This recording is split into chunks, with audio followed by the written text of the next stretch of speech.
Hello, good evening. Just want to call the meeting to order for the Oxnard Finance and Governance Committee for May 27th, 2025. Madam Clerk, may we have the roll call and posting of the agenda, please? Chair MacArthur, Here. Committee Member Rodriguez, Present. Committee Member Starr. Here. The agenda for this meeting was posted in the kiosk at City Hall, the Oxnard Public Library, the city administrative offices, and on the city's website on Tuesday, May 20th. Thank you. Thank you. We'll take the Pledge of Allegiance, and then we'll take a moment of silence in honor of our former mayor, Dr. Tom Holden, who passed away on Monday, May 26th, and leaves behind his wife, Dr. Lisa Knapp, and sons, Dr. Patrick Holden, Dr. Jack Holden, and Nicholas Holden. Ready? Begin. I pledge allegiance to the flag of the United States of America and to the republic for which it stands, one nation, under God, indivisible, with liberty and justice for all.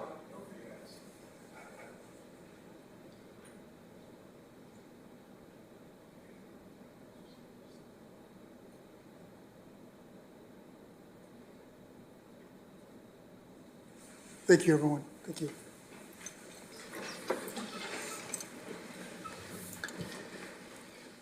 We will go to the next item on the agenda. This is public comments for items not on the agenda. And I see we have one speaker, Gwyneth Doyle. Is that? Chair MacArthur, that's actually for item number D3. Oh, I apologize. Okay. My apologies. Thank you. For items not on the agenda, Mayor and committee members, we do not have any speakers in person or virtually for items not on the agenda. Thank you. Thank you. We'll go to the next item on the agenda. This is the consent agenda. And the only item I see here is the approval of the minutes for the May 13th, 2025 Finance and Governance Committee. Any members of this committee have any questions or comments? No? Looks fine to me.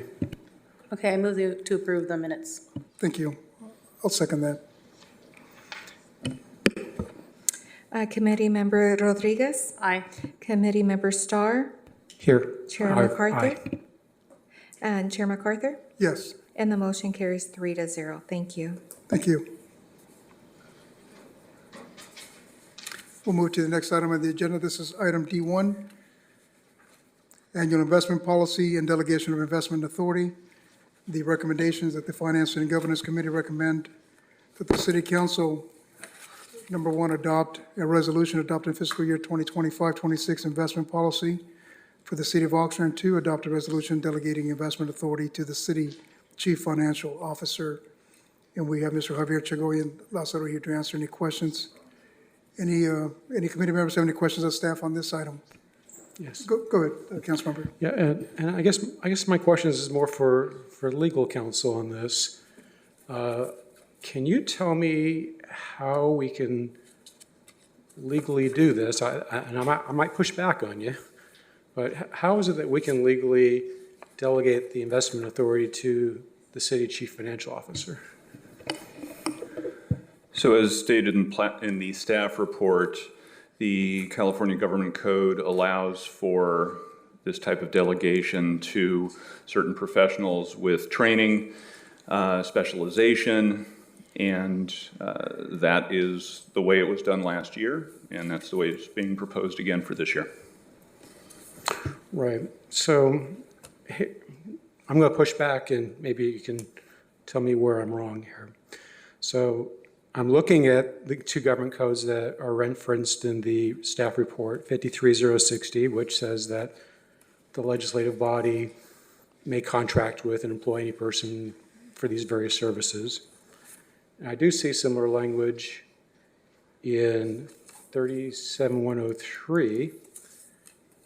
What I'm troubled with, when I can't figure out, is this: given that the language of 53607 says that the authority of the legislative body to invest or to reinvest funds of a local agency or to sell or exchange securities or purchase may be delegated for a one-year period by the legislative body to the treasurer of the local agency, who shall thereafter assume full responsibility for those transactions. And the rest is not all very relevant. I could read it out loud if you want me to.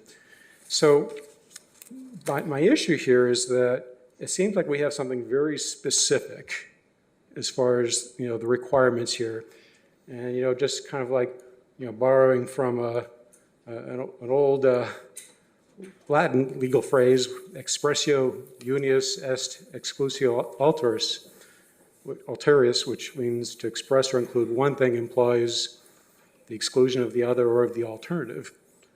So, when courts tend to look at this sort of thing, they look at a specific language, it seems to trump anything that's general. Otherwise, if I were to take the city's interpretation here, it means that the whole code section is a nullity. It's of no meaning whatsoever because we can ignore it and appoint anybody. So help me get past that.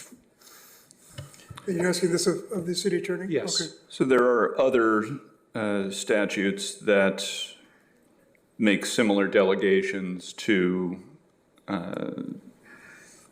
city officers in general, and such as the ability to invest in LAIF under a different provision of the government code. And this is an instance where there are similar duties that are delegated to not just the city treasurer. And in fact, it's not a requirement that the treasurer be Absolutely. delegated this authority. And it could be the legislative body itself basically maintains this responsibility, though I don't think that's real practical. So, at least the way I'm reading this and is that I don't think we have the authority to do this action. I think that we could take it upon ourselves as the legislative body to do this. I think we can appoint it to the treasurer. I think we can even hire people, contract to people that would help assist the treasurer. But at the end of the day, I think it would be his responsibility if we delegate it to him, or it's our responsibility if we don't delegate it to them. So that's how I'm seeing it. Maybe I'm wrong, though. So that has not been our conclusion on this, having reviewed the statutes. Understood. Okay. Mr. Rozell, do you have something? Yes, happy to discuss further. So, Mr. Starr, I agree that it says that the city treasurer may have this ability. It's not exclusive. So it does not prohibit other bodies. And so I'm not as good at turning a Latin phrase as you are, but I would say in the same situation, it does not prevent the legislative body from delegating it to third parties. So that has been our position, that we have the ability to do that. The CFO has the duties, has the skills, has the ability to step in and take that role. And under no circumstances would this revert back to the city treasurer. That's something which must be delegated. So here, there is not that indication that he is entitled to this job. In fact, briefly, I wanted to read for the record, this was back in the case of Molina versus Nguyen. We were back in court on November 8th, 2022, and there was a question asked regarding the city treasurer's duties. And so this is a quote from Mr. Walker on page 28. So here it goes. The city treasurer's investment duties are subject to a separate statute that expressly makes them dependent upon a delegation from the city council. So the city council can give or take away his investment duties and his decisions on those issues. So his investment duties are not relevant. So I think that it's clear that the city treasurer is not entitled. Hold on. Let's back up 1 second. You are right that the treasurer is not necessarily entitled to this duty. But the way the statute is written, it's either the city council or it's the treasurer. So yeah, if you want to say that we shouldn't give it to the treasurer, okay, I get that. I think you can make a good argument for why we shouldn't. But I don't think we've got a good argument for why we should give it to somebody else. I think it's something that has to be retained by us. Otherwise, there's absolutely no point to 53607. Because otherwise the legislature would have written, the state legislature would have written this in such a way saying that the authority of the legislative body could be, basically delegated to anybody out there, that at least who's qualified. But the state legislature went out of its way to say that it's the treasurer. So that's why I'm thinking, you know, at least the way I've seen courts interpret this sort of thing is if you got something really specific, in order for this to be, in order for it to have any meaning that's not just surplusage, then this exists and it has to be interpreted. The words have to mean something. But for me to accept the city's position here on this means that I must accept that this language here has no meaning, and the legislature just kind of they just left it there. So that's what I'm struggling with. Okay, well, I understand your argument, and we respectfully disagree. Okay, I get that. Thank you. Okay. Thank you. Yeah, Councilwoman, any questions? No, in terms of the proposed resolution or the policies, I think it looked pretty comprehensive and robust. It seems to be following code. I think the only recommendation I had was in section 10, page 21, investment pools. If we could consider some periodic review of how often we'd be evaluating the returns and fees, or is that something that we, like, do we do on an annual basis, biannually, or what that looks like? And I don't know if that would be the section where it would be included in. That was just the one piece that I was thinking, like, how often do we review? How often do we report back? So that might be a recommendation for something to consider. Thank you. Thank you. We have one speaker on this item. Jim, come on up. Thank you, sir. Hi, good to see you guys. Sorry for my voice. I was sitting at home, and I don't have a dog in this fight, but one of the things that I was thinking about at home is saying, we elected this guy to do this function. We elected Phil Molina. I'm not saying I voted for him, but or the guy that, I want to say this, Abdul Ador, who runs that popular website, who man as I write it, don't get me started, but this is exactly what I'm worried about. We elected Phil Molina. He got 40-something thousand votes, way more than you're taking away the people's will. And what happens? Is he still going to get paid even though his duties are taken away from him? That means every politician who's retired, and I can name a few, is going to say, I'm going to get $140,000 or $50,000. I don't have to do any work. These are things that popped into my mind. I don't know if that's the intent and all that. So, and then all the lawsuits, all the losses in court point to the judge ruling in a completely different direction. A judge says, give him back his duties. Now you're taking away the only basic duty he has. So, and I just want to say, I'm retired budget officer and finance officer. My first job, I'm going back a long time. I was an intern to the city treasurer here in Oxnard in 1984. He had a lot of responsibility to invest in the city's portfolio. And I don't think you can just give it to any guy. Plus have a problem with separation of duties. The guy in the finance director has all these people. They're doing the wires, they're doing the journal vouchers that balance the books. To me, that's a conflict. That's not separation of duties. I don't think you should have the finance director being the treasurer, because that's how things can happen that are bad. There's a lot of cities that have lost their investment portfolio over time. I'm not saying it's going to happen here, but I remember Camarillo happened to in the 80s. I remember Orange County. So there's a lot of red flags in my mind that this didn't answer. To me, it seems like it's a vindictive action just against one person.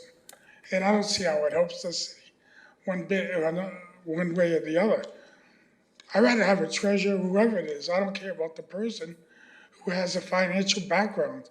I want somebody who has expertise in that job. I don't want any guy off the street who's popular getting this job, So these are some of my concerns. Thank you. Thank you, sir, for sharing your comments with us. If If there's no further questions on this particular item, what's the desire of the committee members? I have a question. Go ahead. City Attorney, I know you mentioned that last year this was the resolve. Historically, have we been doing this delegation of duties, or was it just last year the precedent? Last year was the first time that this delegation was done. Question. I assume that was after the first time it was done, that Molina's court case had a final disposition. Is that right? Or at least a decision? No, it is not. Okay. And Mr. Mayor, if you'd like to have some more discussion from the CFO, it would be useful for a discussion on why this decision was made last year. Thank you. Good evening, Javier Chagoya Lázaro, Chief Financial Officer, City of Oxnard. There was a couple circumstances that basically brought us to modify the delegation of investment authority. There was reports from the external auditors that highlighted that the city treasurer was doing investments using his personal email rather than using the city email. And there was additional compliance issues, not only with the investment policy that the treasurer has put together, but also with the California Government Code, some reporting requirements that were omitted on the periodic report that the city treasurer was preparing for the city council. We also identified that there was investment security purchases that were not included or authorized in the city investment policy, that they were purchased by the city treasurer. And also there was an untimely renewal of the investment policy. So the investment policy is required to be approved at the beginning of each fiscal year. The last time the city treasury brought the investment policy was in December 2023, 6 months after the fiscal year was already beginning. Those are some examples of non-compliance issues that basically just brought us to ask City Council for a change in the delegation of investment authority. Thank you. Mr. Rosell, do you remember what the outcome of the vote was when City Council took that action on that item? My recollection, it was unanimous, but I don't have that in front of me. It's okay. Thank you, sir. Appreciate it. Question. Go ahead. What would be the effect if we didn't adopt this motion?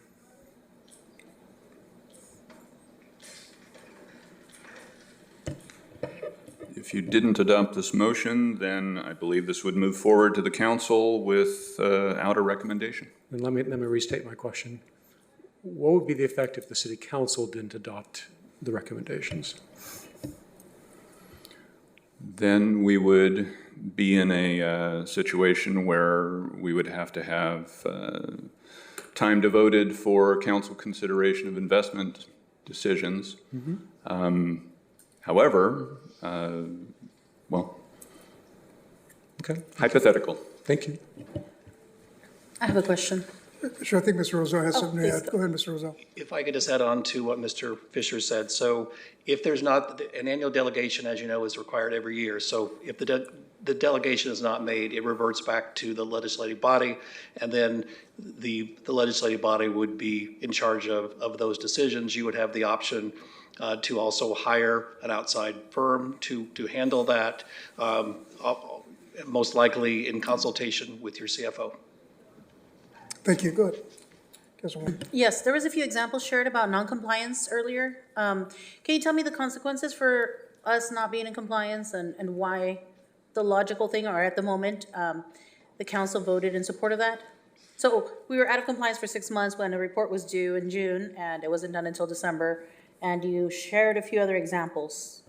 Yeah, so the fact that, for example, for 6 months, basically in 2023, the city didn't have a proper delegation of investment authority and as well as a proper approved investment policy. We could be subject to litigation for third parties for not being in compliance with all investment policy and regulations. That's definitely a risk. Thank you. Go ahead. Couldn't you accomplish the same thing by having a consultant who works with the city treasurer in order to avoid that? I'm sorry, avoiding what? Couldn't you accomplish the same thing by having a consultant assist, or the CFO assist, I suppose, the treasurer, to make sure that everything happens, but the treasurer would still be ultimately responsible? Is there a reason why that wouldn't work? That's why we are presenting this recommendation to City Council, to make sure that the city is fully in compliance with both government code and investment policy. Okay. Thank you. If there are no further questions of staff, what's the desire of this committee here on this item? And Chair MacArthur and committee members, that concludes our speakers on this item, in person and virtually. Thank you. Thank you. I'll move the recommended action of adopting the resolution and delegating the investment authority to CFO. So I'll argue against it, which is that I don't think we can legally do this. That's just where I'm coming from. I think there's other ways of handling this. Okay. Good. I second the motion presented by Councilwoman. Committee Member Starr, No. Chair MacArthur, Yes. Committee Member Rodriguez, Aye. and the motion carries 2-1 with Committee Member Starr voting no. Thank you. We will move to the next item in the agenda. This is item D2 from the Public Works Department. Fiscal year 25-26 resolution to levy assessments in the Waterway Maintenance District. The recommendation is that the Finance and Governance Committee recommend that the City Council, acting as the legislative body for the Waterways Maintenance District, 1, hold a public hearing regarding proposed assessments for the Waterways Maintenance District for fiscal year 25-26, and 2, adopt a resolution to levy the maintenance assessment on property within the Waterways Maintenance District for fiscal year 25-26. Any committee members have any questions on staff? And also, do we have any public speakers on this particular item? Chair MacArthur and committee members, we do not have any public speakers in person or virtually. Thank you. Thank you. Yeah, go ahead, Mr. Starr. Can you tell what the consequence would be if the council were to not adopt the resolution to levy the maintenance assessment? Good evening, committee. The direct consequence of the council not voting to adopt the assessment would be that an assessment wouldn't be levied. That would be the initial consequence. Thank you. Councilwoman Rodriguez, you have any questions or anything on this item? I don't have questions. I thought it was pretty straightforward. Thank you for your presentation. Thank you. So when the time comes for a vote, I'll be voting no on this recommendation, because at no point have the registered voters in this district been given the opportunity to approve this tax in a general election. Thank you. Understood.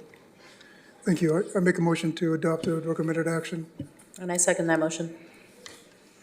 Chair MacArthur, Yes. Committee Member Rodriguez, Aye. Committee Member Starr, Yes. Or no, I'm He sorry. already said yes. Let's register that one. Sorry, no. It's unanimous, Madam Clerk. that's okay. The motion carries 2-1 with Committee Member Starr voting no. Thank you. Thank you. We'll go to item D3 from Public Works, fiscal year 25-26, special tax levy for community facility districts numbers 1, 2, 3, 4, 5, 6, 4, 5, 8, 9, and 2003.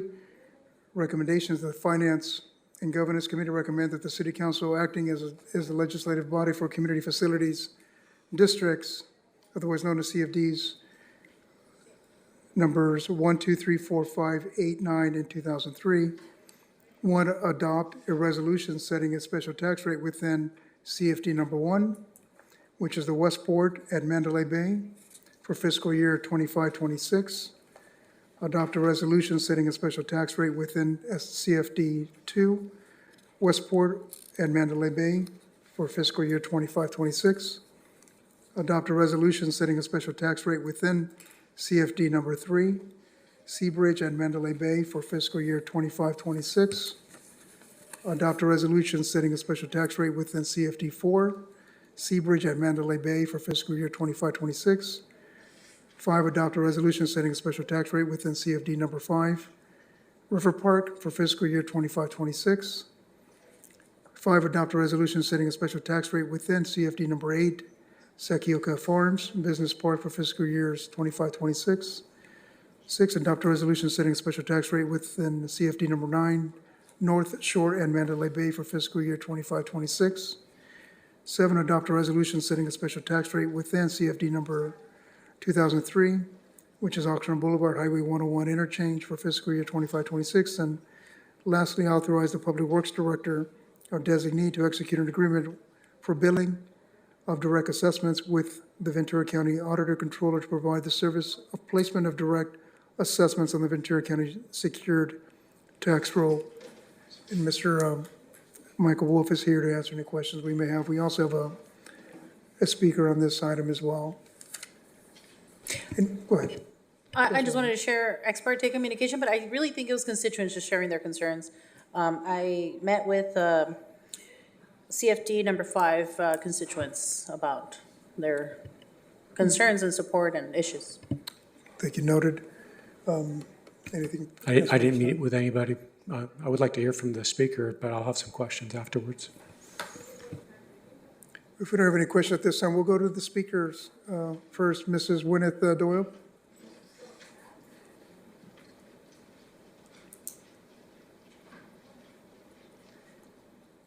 Good afternoon. Thank you for allowing us the opportunity to speak. I'm representing the River Park Neighborhood CFD 5 Subcommittee. Several of our members are here in the audience.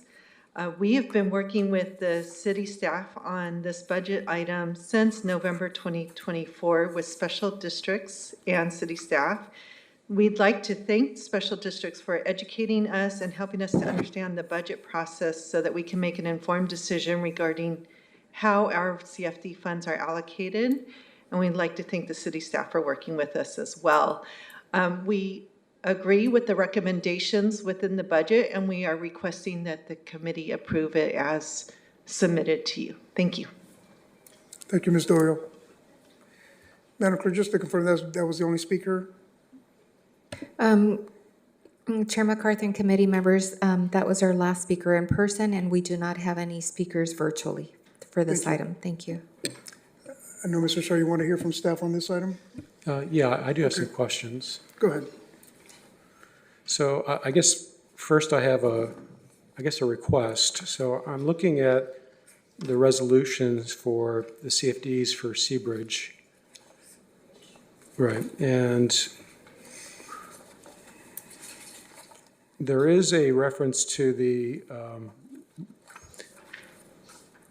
resolution of formation. What I think is missing and needs to be incorporated here is there were several ballot measures back in 2018 which modified that, which aren't reflected there. So for example, for CFD 3, the voters there adopted resolution number 15138, which reduces the special tax for overhead charges in Seabridge.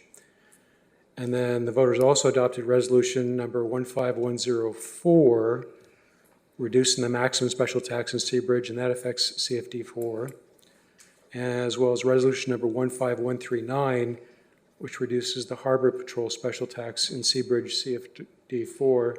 So my request would be that we include that in the resolution, because I don't want somebody someday to lose track of that.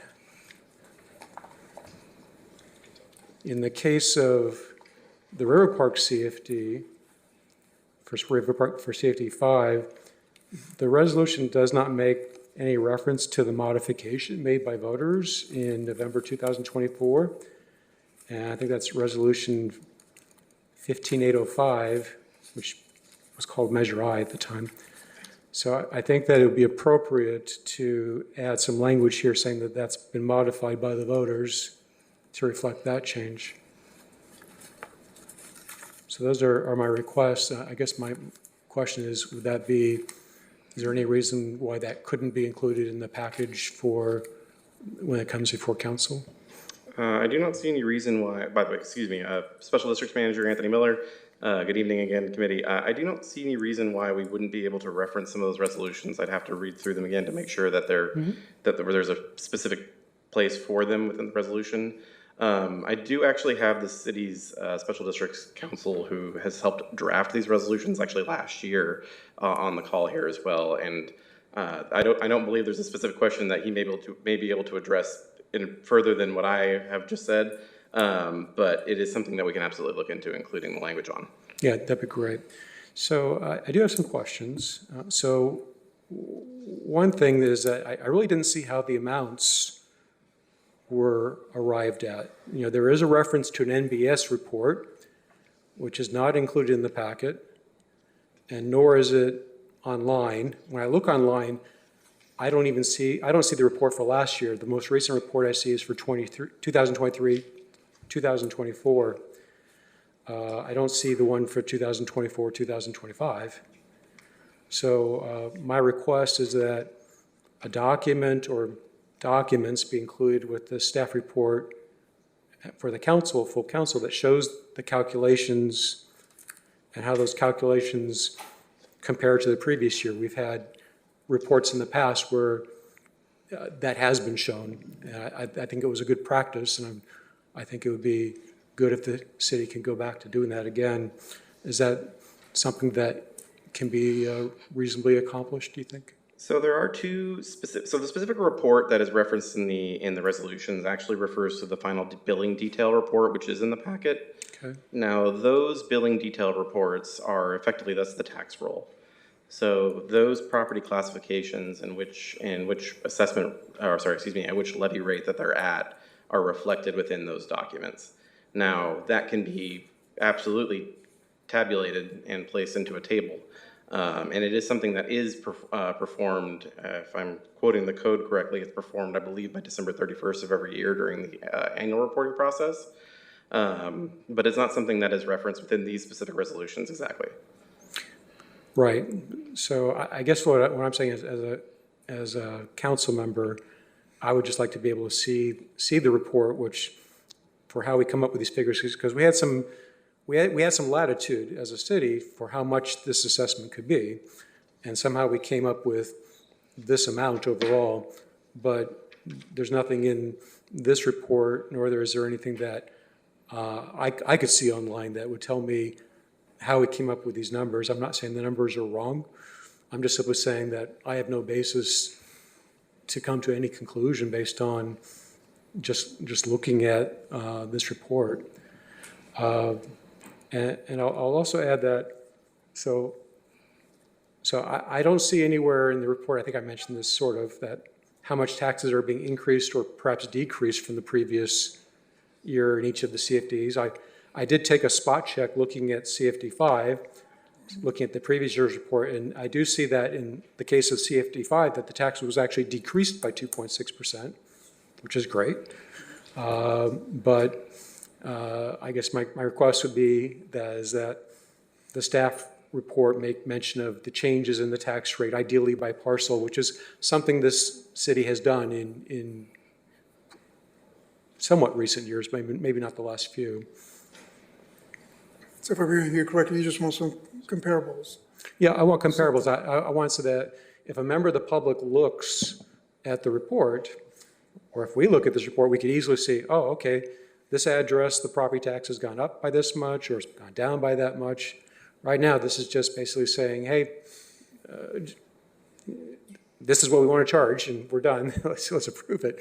I think the folks deserve to be able to know how much their taxes changed from the previous year, or how much we're proposing that their tax be changed from the previous year. Good afternoon, Michael Wolf, Director of Public Works. Just a couple of things I'll let Anthony